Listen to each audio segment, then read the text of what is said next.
So ito na nga. Ibibigay ko ito dito sa aking estudyante sa pinagtututoran ko. Pencil case siya.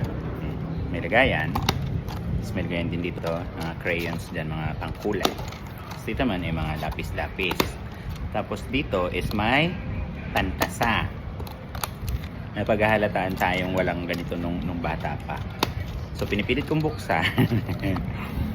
Pinipilit kong buksan dito kasi may sharpener nga dito siya, no? May sharpener. So hinahanap ko kung saan lalabas yung pag nagtasa ka. Tapos yung natanggal dun sa lapis. Pinipilit ko siyang buksan dito. Yun pala, dito lang siya binubuksan. Tinatanggal lang yung gulong, tapos lalabas na dito yung dumi ng pagtasa mo. Ay, kagabi pa namin to binubuksan. Doon lang pala yun. Ay, napaghahalataan tayong walang ganito nung bata pa, ng estudyante. Anyways, boom, this is for you. Okay, you're welcome.